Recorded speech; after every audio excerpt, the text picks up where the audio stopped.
Ya, selamat siang semuanya rekan mahasiswa, salam sehat selalu.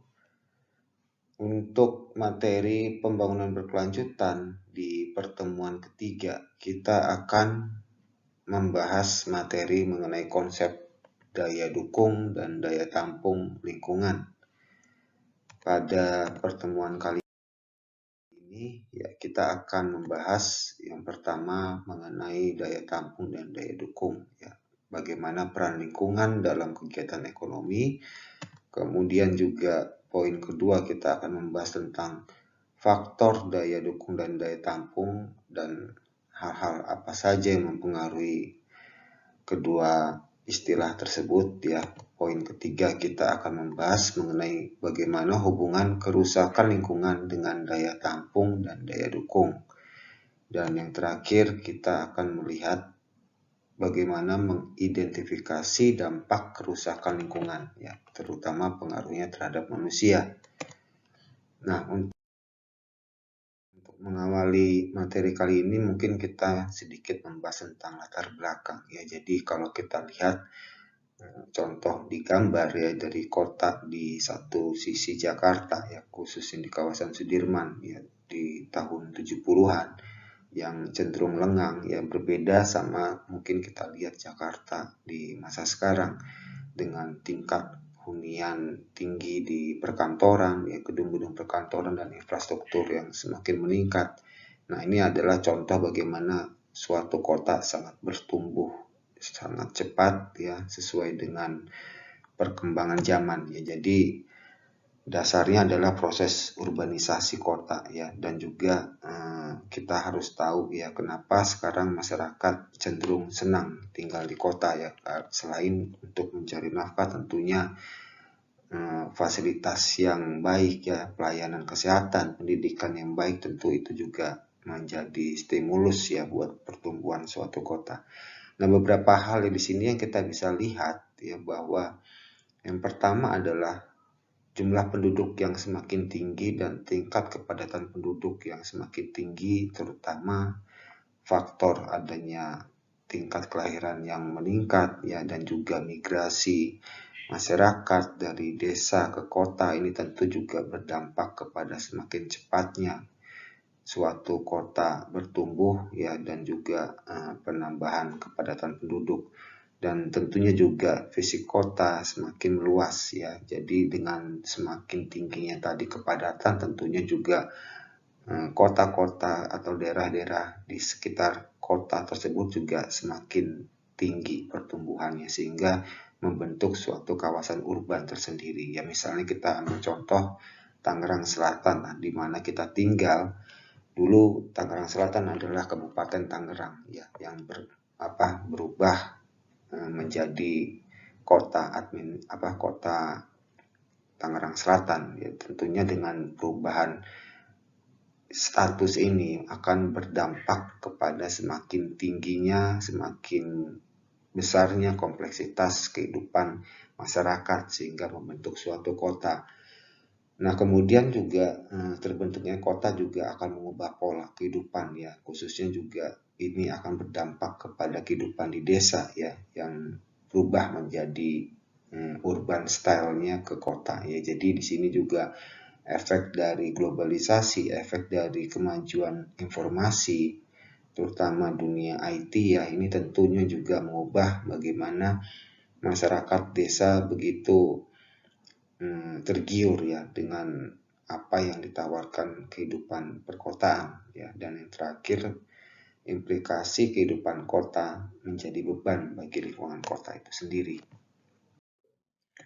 Nah, kalau kita lihat dampak dari pertumbuhan yang pesat dan pertambahan penduduk yang tidak terkontrol, tentunya ini akan menyebabkan ada problem khusus ya di kawasan urban area. Nah, kalau kita lihat apa sih beberapa contoh di sini, mungkin kita bisa lihat dari contoh gambar ya. Jadi banyak sebenarnya masalah di kawasan urban ya, tapi saya hanya mengambil beberapa contoh di sini ya. Kepadatan penduduk tentunya juga akan menyebabkan terjadinya berbagai masalah ya, kemacetan lalu lintas ya, masalah sampah ya, dan juga masalah harga lahan yang semakin tinggi, dan tentunya juga pertumbuhan penduduk yang pesat juga akan berdampak semakin sulitnya ya air bersih diperoleh untuk beberapa wilayah ya seperti itu.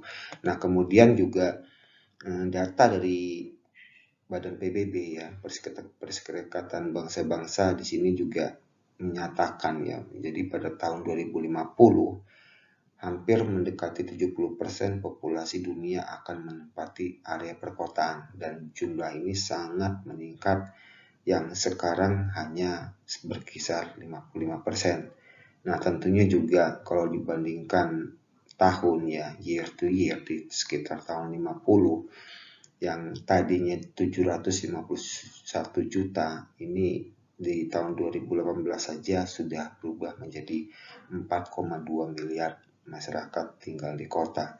Nah, ini suatu ancaman yang perlu harus kita pikirkan bersama ya sebagai akademisi yang tentunya nanti juga memikirkan bagaimana kehidupan atau keberlanjutan dunia ya sesuai dengan bidang profesi kalian masing-masing.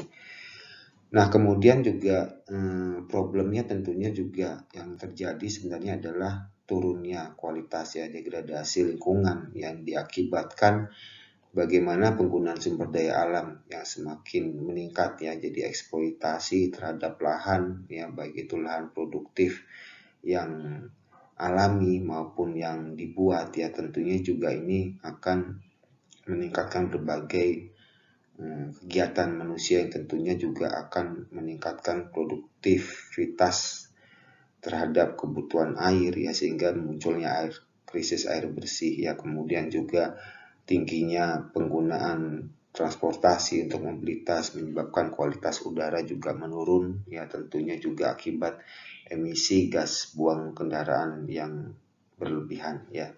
Nah, ini hanya dua contoh problemnya, sebenarnya masih banyak problemnya, sehingga di sini satu hal yang menjadi perhatian kita adalah konsep daya dukung dan daya tampung. Jadi dalam pengembangan suatu wilayah yang harus mengedepankan keberlanjutan tentunya tidak lepas dari dua aspek fundamental ini, yaitu bagaimana mengatasi daya dukung dan juga bagaimana mengatasi daya tampung di wilayah tersebut. Nah, sekarang kita akan lihat ya, jadi dari apa yang disampaikan tadi kita akan melihat daya dukung dan daya tampung lingkungan. Ya, jadi ada beberapa hal yang perlu kita pahami bahwa satu adalah peran lingkungan hidup ya dalam kehidupan manusia ya, karena kita tahu bahwa manusia ini sangat tergantung pada alam ya, baik itu untuk menyediakan sumber daya maupun juga kebutuhan akan jasa lingkungan. Nah, kemudian juga bagian kedua kita juga harus paham bahwa kaitannya ekonomi dan ekologi adalah sesuatu yang saling menimbulkan kontradiksi ya. Jadi kalau manusia itu membutuhkan kegiatan ekonomi ya, membutuhkan kegiatan ekonomi untuk meningkatkan kualitas hidupnya ya. Misalnya kegiatan ekonomi melakukan produksi suatu jasa atau suatu barang ya, atau mengkonsumsi suatu barang, sementara hasil dari kegiatan ekonomi sendiri nanti akan dibuang ke alam. Nah, kita tahu bahwa eksploitasi kebutuhan manusia melalui sumber daya alam ini juga harus diperhatikan bagaimana kita bisa mengatasi bagaimana limbah yang dihasilkan ke alam sehingga tidak merusak alam secara lebih buruk ya. Nah, kemudian juga bagian ketiga ya, di sini prinsip keberlanjutan ya. Jadi memanfaatkan sumber daya alam pun harus secara efektif dan efisien ya. Perubahan pola pikir dan paradigma kita dalam membangun kawasan itu harus memikirkan prinsip keberlanjutan ya.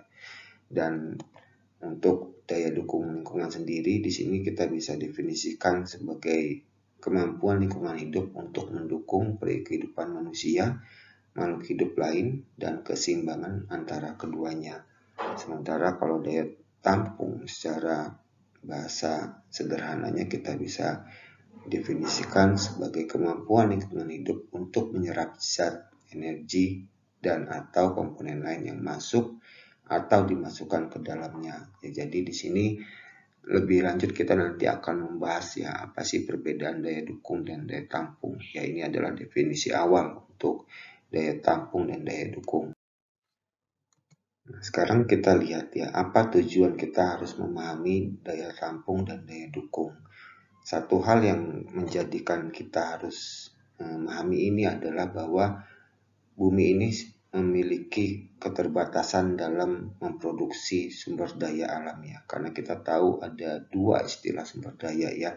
Yang pertama sumber daya alam yang dapat diperbarui dan sumber daya alam yang tidak dapat diperbarui. Contohnya misalnya yang tidak dapat diperbarui minyak bumi ya, tapi bisa juga ada sumber daya alam yang dapat diperbarui. Misalnya seperti kayu ya, kayu dari proses penebangan hutan ya, kemudian setelah ditebang kemudian pohon itu akan kembali tumbuh ya, tapi dia membutuhkan waktu untuk bisa menjadikan pohon yang cukup besar. Nah disinilah antara time ya, waktu untuk mengeksploitasi dan waktu untuk proses pertumbuhan. Nah ini yang harus bisa kita sesuaikan. Maka itu daya tampung dan daya dukung ini menjadi salah satu parameter penting ya untuk mewujudkan pemanfaatan sumber daya alam yang baik dan bijaksana. Nah, poin kedua di sini adalah pemahaman kita terhadap daya tampung dan daya dukung adalah kita mampu menurunkan dampak negatif terhadap lingkungan. Ya, jadi seturut dengan poin pertama, nah di sini juga kita harus paham ya bahwa peranan daya tampung dan daya dukung ini sangat mendukung proses untuk menjaga kelestarian atau keberlangsungan sustainable dari suatu wilayah.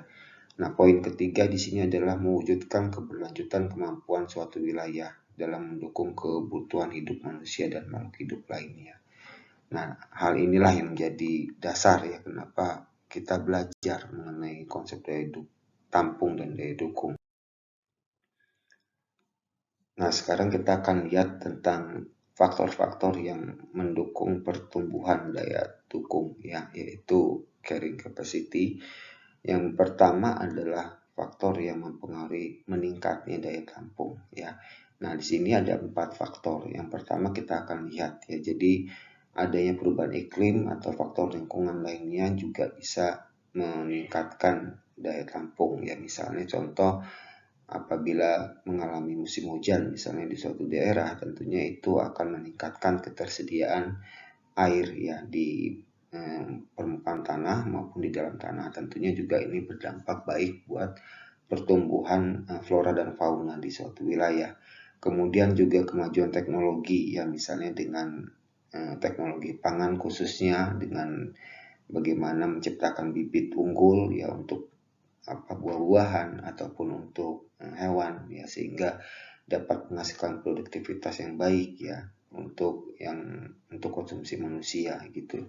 Nah, kemudian juga perilaku yang mengakibatkan perubahan penggunaan sumber daya alam per kapita, misalnya mengubah pola hidup yang lebih hemat ya, juga mengkonsumsi sesuatu sesuai kebutuhan. Nah, itu juga beberapa hal yang bisa meningkatkan kemampuan daya tampung ya. Kemudian juga tentunya penurunan jumlah populasi ya, walaupun ini mungkin sesuatu yang sulit diperoleh, atau juga mungkin dengan adanya penurunan kebutuhan sumber daya alam ya, karena ada misalnya barang substitusi dan lain sebagainya.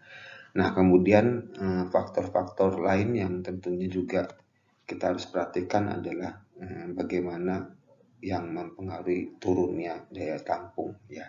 Sama halnya dengan faktor yang mempengaruhi peningkatan ya, perubahan iklim dan faktor lingkungan pun bisa mempengaruhi penurunan daya tampung ya. Misalnya juga tadi kebalikannya ya, kalau sekarang adalah faktor yang membuat penurunan adanya musim kemarau yang berkepanjangan ya, tentunya ini juga akan mempengaruhi pola panen ya di masyarakat desa ya, untuk memanen padi-padian dan kebutuhan manusia lainnya ya, seperti buah-buahan atau sayur-sayuran. Nah, kemudian juga turunnya kualitas lingkungan ya, yaitu degradasi lingkungan ya, kemudian juga ada depresi lingkungan khususnya untuk sumber daya alam yang tidak dapat diperbarui. Kemudian juga munculnya kompetitor baru ya, misalnya ini terkait juga dengan munculnya pesaing yang akibatnya dapat mengurangi kemampuan atau daya tampung di suatu wilayah. Nah, di sini kita lihat ya.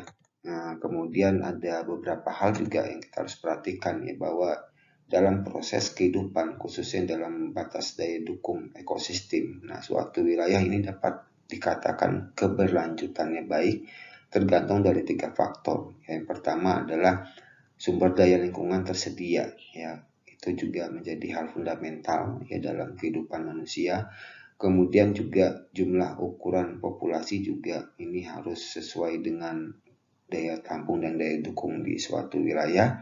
Kemudian jumlah sumber daya lingkungan yang dikonsumsi dan dibutuhkan oleh setiap individu dalam komunitas juga ini menjadi hal yang penting. Nah, sehingga antara sumber daya alam, populasi, dan perilaku dari masing-masing individu yang membentuk populasi ini adalah 3 hal yang sangat penting dalam keberlanjutan atau apa yang kita sebut tadi proses kehidupan yang mendukung ekosistem ya.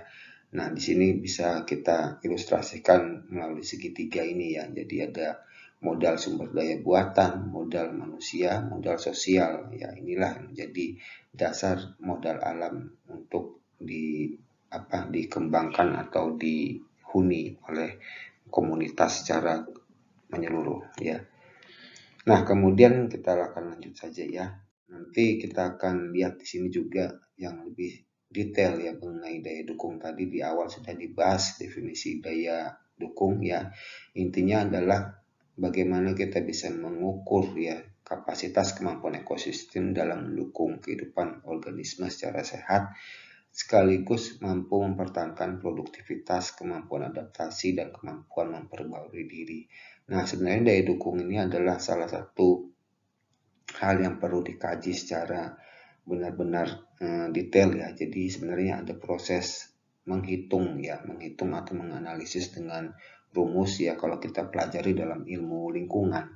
Namun sekarang di pertemuan atau di materi kuliah SED ini kita tidak sampai lebih detail mengenai perhitungan rumus-rumus ya. Jadi kita lebih memahami bagaimana konsep daya dukung dan daya tampung ini bisa kita implementasikan dalam pola pikir kita sebagai seorang profesi kita nanti ya. Nah, kemudian daya dukung ini sendiri sebenarnya dibagi 2 ya. Yang kita sebut pertama adalah supportive capacity dan yang kedua adalah assimilative capacity ya, atau kapasitas tampung limbah. Nah, kita lihat sesuai dengan apa yang dikemukakan oleh Kahn et al. Ya di tahun 99. Ya, sebenarnya di sini daya dukung ya atau carrying capacity yang tadi kita istilahkan menjadi 2 komponen ya, yaitu support capacity dan assimilatif ya. Jadi kalau support ini lebih menitik beratkan dari sudut pandang resourcesnya ya, sumber daya ya. Tapi kalau assimilatif capacity ini lebih kepada memikirkan lingkungannya ya, bagaimana lingkungan menerima ya. Jadi di sini dari resources dan environment ini nanti terikat adanya suatu yang kita sebut activity ya. Activity ini bisa menjadikan input yang dari sumber daya ya, tapi juga bisa menghasilkan waste untuk lingkungan ya. Dari sinilah activity ini sendiri akan menghasilkan, selain tadi waste, dia akan menghasilkan output ya, yaitu pertumbuhan ekonomi dan kualitas hidup ya. Jadi memang disinilah cikal bakal bagaimana sebenarnya kita bisa melihat suatu sistem pembangunan yang berbasis ekosistem ya, seperti itu. Nah, kemudian juga kita tahu bahwa tadi juga daya tampung adalah definisinya adalah bagaimana lingkungan mampu menyerap zat energi dan atau komponen lain yang masuk atau dimasukkan ke dalamnya. Ya, ini sebenarnya mendekati konsep assimilative capacity ya. Jadi sebenarnya daya tampung ini lebih kepada kemampuan bumi ya dalam menyerap zat ya. Misalnya contoh kalau suatu daerah memiliki tingkat polusi yang baik ya, tingkat polusi yang buruk maksud saya. Nah, di sini misalnya bagaimana udara di alam ya di bumi ini bisa mengurai ya CO2 yang dihasilkan oleh asap kendaraan ya, asap kendaraan kemudian bisa dinetralisir ya, sehingga itu bisa menjadi suatu kualitas udara yang lebih baik ya. Sebenarnya itu bisa dilakukan oleh bumi, tapi punya kemampuan atau waktu yang dibutuhkan, dan kemampuan yang dibutuhkan pun harus sesuai dengan kemampuan alam kita ya. Nah, itu yang kita sebut contoh bagaimana daya tampung ini harus diperhitungkan dengan baik juga.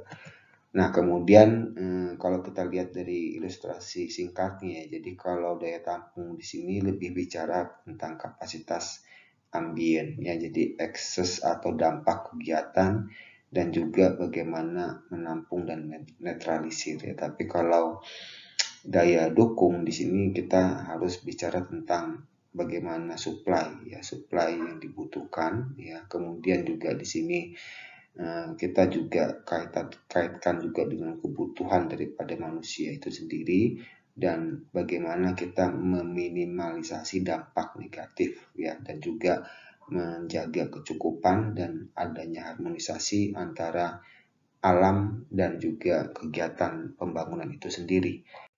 Nah, kemudian kalau kita lihat juga ilustrasi yang lebih lengkap ya dari gambar di sini juga, ini adalah filosofi dasarnya daripada daya dukung dan daya tampung.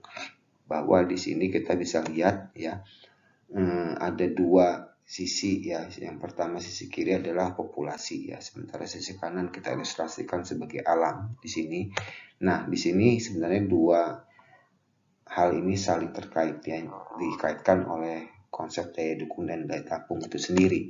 Nah, kalau kita lihat dari unsur daya dukung ya, bahwa alam mendukung kehidupan populasi ya. Di sini intinya adalah manusia membutuhkan jasa ekosistem ya. Namun di sini kita harus juga mengedepankan jasa ekosistem yang berwawasan pembangunan berkelanjutan tentunya. Nah, kemudian juga di sisi bawah daya tampung, di sini juga kita harus tahu bahwa pembangunan berdampak terhadap jasa ekosistem itu sendiri. Nah, sehingga di sini ada dua hal yang menjadi prinsip utama dalam alam ya. Yang pertama, untuk alam itu sendiri adalah kita harus mampu mengendalikan pembangunan khususnya dampak lingkungan. Tapi bagi populasi itu sendiri, di sini memang ada kaitannya dengan bagaimana kita mengeksploitasi alam ya melalui sektor pembangunan dengan memanfaatkan sumber daya alam yang ada. Namun di sini juga harus adanya keseimbangan yang baik ya antara alam dan populasi atau manusia. Nah, sehingga di sini perlu sekali ya dalam bidang lingkungan hidup, mungkin yang dulu lebih mengedepankan daya tampung saja, tapi dengan adanya isu keberlanjutan yang sehingga keadaan lingkungan hidup ditambah keberlanjutan itu sendiri perlu adanya suatu analisa yang lebih dalam ya, bukan hanya daya dukung namun juga daya tampung. Nah, itulah filosofi dasar daripada daya dukung dan daya tampung dalam pembangunan. Nah, kemudian di sini juga saya akan lihat khusus ya faktor yang mempengaruhi daya dukung ya. Di sini sudah dijelaskan juga di awal tadi ya, ada sumber daya, ada jumlah populasi dan laju konsumsi. Nah, di sini pengertiannya adalah untuk sumber daya kita harus melihat ya bagaimana proses sumber daya alam itu diproduksi ya, baik itu dari tanah, dari tanaman, hewan, material alam lainnya. Kemudian juga populasi tentunya sangat mempengaruhi ya, karena populasilah yang nanti mengambil peran penting ya, baik dalam mengkonsumsi maupun dalam memproduksi. Dan yang terakhir adalah perilaku ya, laju konsumsi inilah yang perlu diperhatikan ya, khususnya bagaimana kita bisa menjaga keseimbangan antara konsumsi dan produksi dari suatu sumber daya alam. Nah, sedangkan untuk daya tampung Ya, daya tampung sendiri faktor-faktor yang mempengaruhi adalah daya asimilasi. Ya, yang kedua adalah populasi dan yang ketiga adalah daya lenting lingkungan. Nah, untuk daya asimilasi ini adalah bagaimana kemampuan air, tanah, dan udara untuk menyerap zat tanpa menyebabkan penurunan kualitas dan fungsi lingkungan. Nah, kemudian kalau polutan, nah di sini juga polutan adalah bahan yang berbahaya ya, yang tentunya menyebabkan pencemaran baik langsung maupun tak langsung ya. Kemudian yang terakhir daya lenting lingkungan ya. Jadi di sini adalah kemampuan lingkungan untuk pulih kembali pada keadaan seimbang jika mengalami perubahan atau gangguan. Nah, ini adalah tiga hal penting yang mempengaruhi keberadaan daya tampung ya. Nah, kemudian juga bagaimana hubungan kerusakan lingkungan dengan daya tampung itu sendiri ya. Jadi di sini ada beberapa istilah juga ya.